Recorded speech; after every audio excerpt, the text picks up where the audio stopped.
You are listening to From Ring to Veil. I'm Shannon. And I'm Kim. And we are your wedding planning gurus. We take the stress out and put the fun back into wedding planning.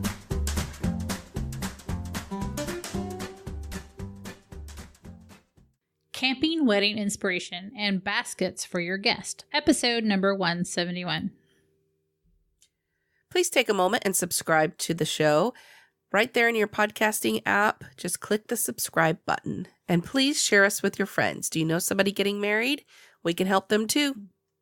Don't forget about our Facebook group, From Ring to Veil Wedding Planning Community. Come join us in on the fun. You get advice from vendors and you can vent to other wedding planning couples and all kinds of stuff over there. So go and check it out. We're having lots of fun. I am anyway. We also have our wedding timelines and checklists still up for grabs. It is 20 plus pages of downloadable goodness. You can purchase right from our website. It's $2.99. There are things like wedding planning timelines, emergency kits, ceremony outlines, vendor tipping guides, and more. It's a lot of stuff. You're going to love it. Find it at fromringtoveil.com/checklists. This episode brought to you by Appycouple, the most stylish way to share your wedding.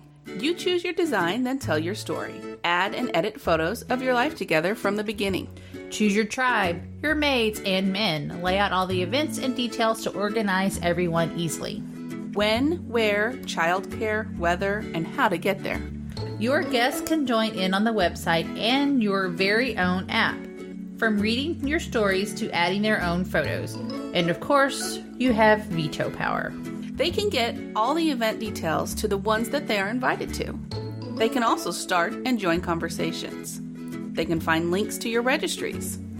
Available for Apple and Android devices. Go to fromringtoveil.com/appy. That's fromringtoveil.com/appy.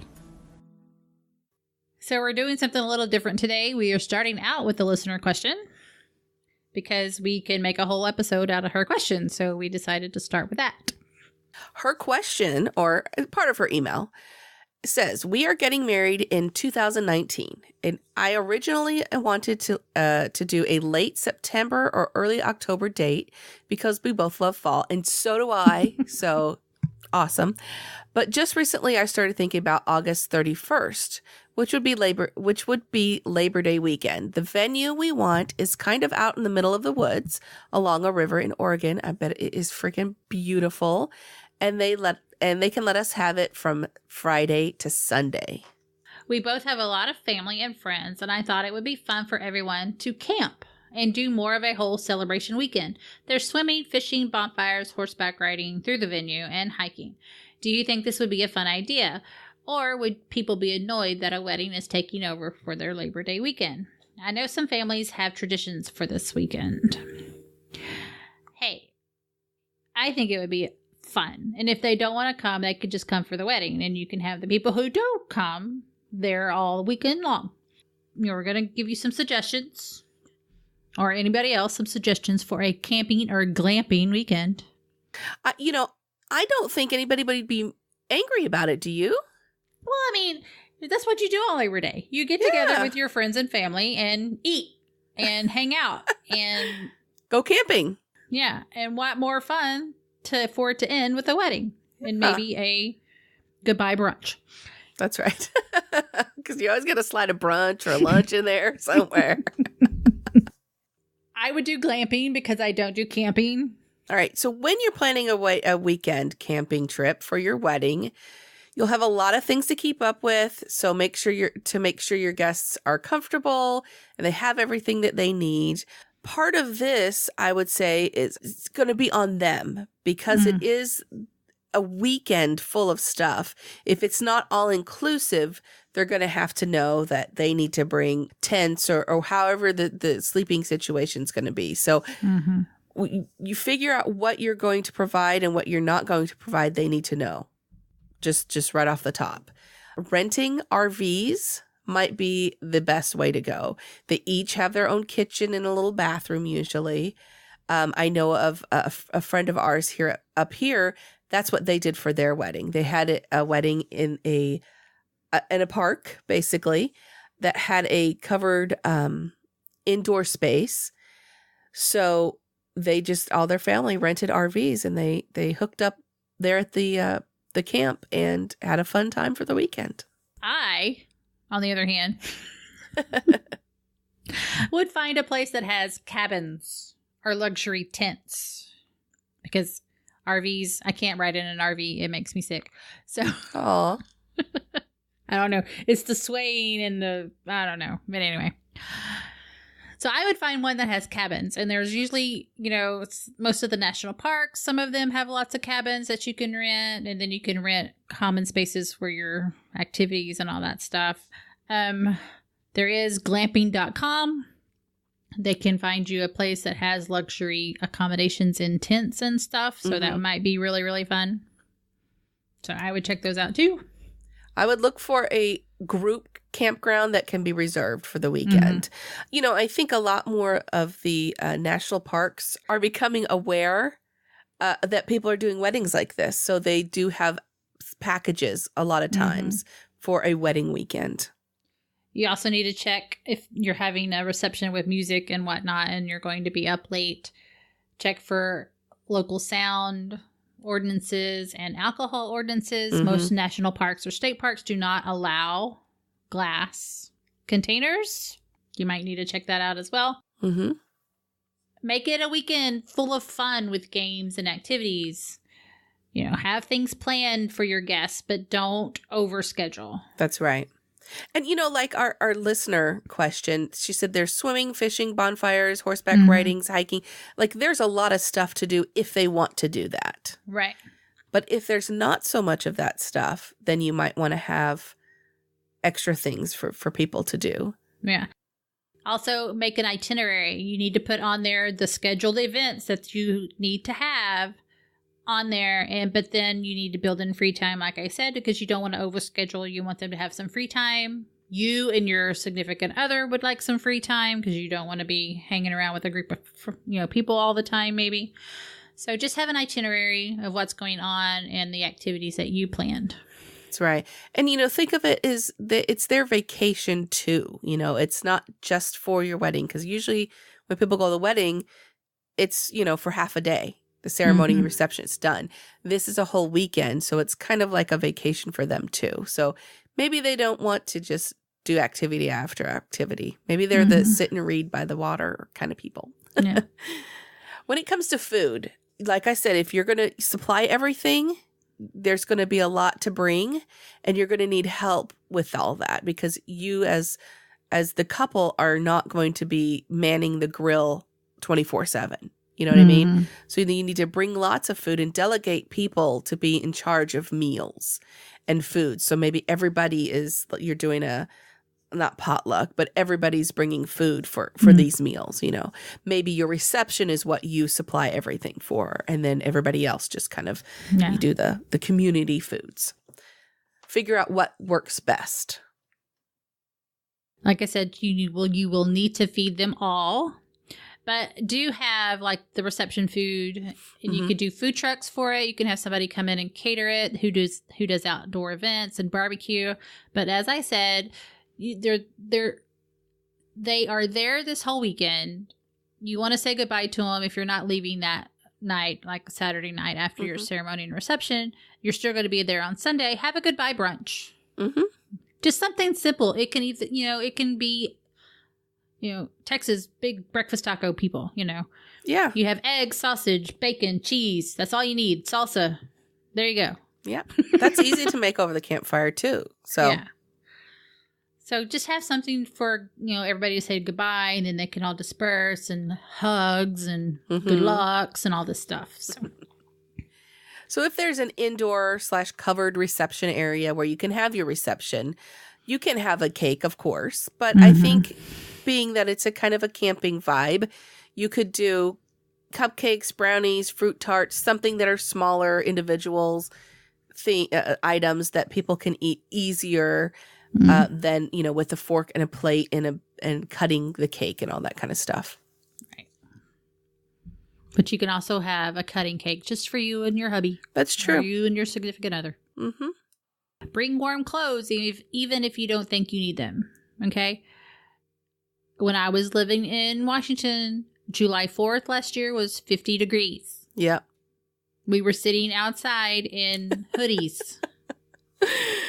Well, it does dip down into the cooler temperatures at night, too. And sometimes you're just unprepared for that. Yeah. And you think, oh, it's going to be 80 all weekend. Well, sometimes it gets a little chilly at night. And if you're from the South, it feels even chillier. It's 70 degrees. Below 70 degrees is chilly. Yeah. You're like, what is going on here? I know. Also, you probably need rental tables and chairs if they don't have them at the pavilions for you to use. You'll also need a generator. If you're using food trucks, mostly they will bring their own generator. But if you're having sound and music and things like that, you're going to need some kind of power source if they don't already have it there. And lighting, like if you're going to do twinkle lights or the bistro lighting, stuff like that. You'll also probably need to rent those and need a place to plug them in. I don't know. I don't think most parks just have outlets, under their pavilion, probably. Yeah. Some of them, it'll say, yes, electricity, but I mean, it's like one plug outlet that you could plug the RV into. Yeah. Nothing That's true. really else. A few things, baby wipes, something that's easy to use to clean with. That's one thing that when you're camping, it just seems like you can't just walk up and wash your hands anywhere. You got to have baby wipes, or just hand wipes. Yeah, doesn't have to be baby wipes. Antibacterial gel. Yeah, all that stuff. Also, take care of your guests. Have lots of drinks. Have baskets filled with necessities, bug spray. We're going to go through all the basket things a little bit later, but bug spray, sunscreen, lip balm. Yeah. Lots of seating. Make sure there's places for them to sit. This is where the rentals come in. If there's not just places to sit and everybody hasn't brought a camp chair, make sure that you have lots of seating for them. Even if it's like hay with blankets over them, somewhere where people can sit. Lawn games, like we said last week, cornhole. And disc golf. If there's probably already something there. They can hike. They can, like you said, they can bike and hike and ride horses and swim. And so there's a lot of stuff for them to do. Card games, Yeah. Maybe you could play spades or hearts or something, or poker the night before. And then you're going to probably burn the fire at night. Going to have some fire pits and bonfires or whatever. Tell people to bring their guitars or their little mandolins or something and harmonicas, and you guys just have sing-alongs at night. And, the s'mores, of course. You've got to bring plenty of s'more stock so that you can have s'mores every night. And a few things to put into your s'mores could be Reese's peanut butter cups. We've done a couple of these things. Yeah. Bananas, things like that. So it just kind of make it fun. Do something that you would want to do. Make sure that there's plenty of firewood around. Sometimes you do have to bring in your own firewood. They won't let you get it from the surrounding woods or whatever. You have to bring your own firewood for fire pit. That's if there's not a fire burn. So you also have to check on that. Yeah. A burn ban. Burn ban, yeah. Yeah. In Texas, Central Texas, we're starting to get into a drought again because it hasn't rained as much as it needs to be, and there are burn bans in a lot of the counties. So you need to be aware of that. Mm-hmm. And there is a great camping packing list.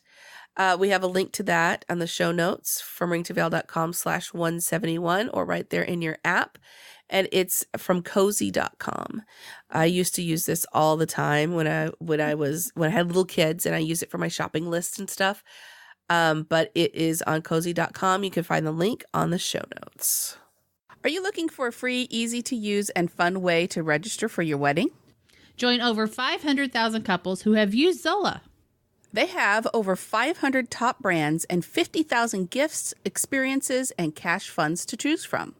They also have a great feature called group gifting, so you can get multiple guests to purchase large ticket items. Zola also has a free suite of wedding planning tools, including a free wedding website. We were able to set up a registry ourselves, and it was so easy and user-friendly. To sign up with Zola and receive a $50 credit towards your registry, go to zola.com/FRTV. That's Zola, ZOLA.com/FRTV. Welcoming your guest and keeping them comfortable during all the activities is an important thing to consider.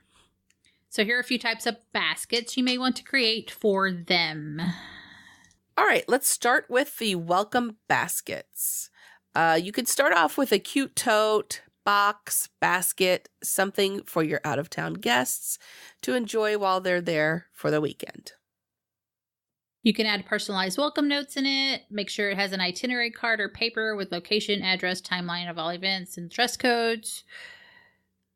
A list of activities and eateries close by to their stay. Transportation and parking information, beverages including water, beer, wine, etc. Include snacks in there, fruits, trail mix, chocolate, chips, nuts, just something they can munch on. Popcorn. You can add something personal in there, like a little gift or trinket too, if you want. And Shannon put on here hangover kits. She loves hangover kits. Hey! Pain relievers, mini water bottles, mints, gum. I don't know about pain relievers just because you don't know what people take and that kind of stuff. Whatever. I mean, it's totally up to you. And depending on where you are, find something local to include. Like here's wine country. We have tons of breweries. We have coffee. We have honey. It's all local. Find something local that you can include a little special. That could be your little something special if you want. So this segment came about because we had this email from a listener who said she wanted to know what to include in a bathroom basket. Well, we just didn't want to say bathroom baskets for an episode. I think it's funny, but okay. Because that sounds kind of silly to me. So we decided to do baskets. But here is a bathroom basket. These are baskets that you have in the bathroom at your reception or your ceremony that are much needed items in case people need them. Okay. This goes along with making your guests feel welcome and like all of their needs are taken care of. Right. Band-aids, mints, gums, tampons or pads, headache meds, lotions and acids, hairspray, deodorants, bobby pins, hair ties. Whoa. On the deodorant, I have to say, put spray in there. Do not put stick deodorant. Because I'm not sure I'd want to share that. Yes, please put spray deodorants on there, not the roll-on kind, please. Okay, so sunscreen, bug repellent, especially if you're doing outdoor stuff, wet wipes, safety pins. Those will come in handy almost every time you go somewhere. Stain sticks. I use mine a lot. I'll just tell you that. And mouthwash. I mean, who doesn't need mouthwash? Brush, comb, lint roller, Q-tips. Don't put Q-tips in there. Yeah. People stick them in their ears. Well, I'm not necessarily for their ears, but you can use them if you had like antibacterial something that you put on the Q-tip instead of your finger or directly onto the wound or whatever. You know what I mean? All right. That's what I was thinking Q-tips for. Sometimes people use it for lip gloss. I guess.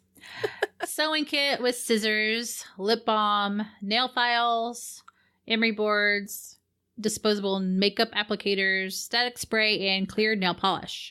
Clear nail polish is not just used for your fingers. They also stop runs in your stockings. That's right. You could even put some super glue in there too. I was thinking somebody's shoe, something falls apart, put a little bit of... I could just see a kid going in there and go, ooh, super glue. Yeah, that's the one thing. Yeah, and that's another thing. Keep it up and away, from the kids. Yeah. You don't want to leave it in the floor where some little kids can take it. Okay. Outdoor ceremony baskets. You're having an outdoor ceremony. You want to supply some stuff for your guests in case they need it. Here's some things to put in that. Bug repellent, sunscreen, like we were saying. Water, or have a water station, which I think is probably even better. A lemonade or something like that. Something fun. Iced tea, of course. I'd love that. sunglasses in case it's a bright sunny day and not everybody brought some. Blankets if they're cold. Fans if they're warm. Umbrellas. You don't need to put a lot of umbrellas because, an umbrella can fit 2 to 3 people. So just put enough in there that people can kind of gather under. Or you could put ponchos in there too. Just kidding. Yeah. Just don't go out and buy 100 umbrellas because they're expensive. That's right. That's right. So those are just a few of our ideas for your baskets for your guests, to take care of their needs, their welcome, their bathroom, their outdoor ceremony baskets.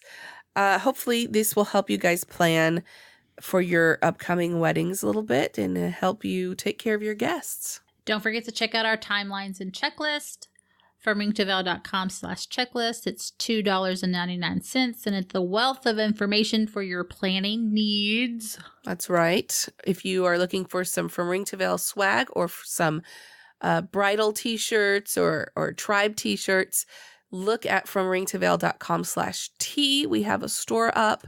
We would love for you to look at those and see if you like anything. Don't forget our Facebook group and our Facebook page. Go and join in on the fun with that. Subscribe to the podcast anywhere you listen to podcasts: Apple Podcasts, Spotify, Stitcher, YouTube, iHeartRadio, all the places. And until next time, no stress, no worries. Keep calm and listen on. Music provided by bensound.com.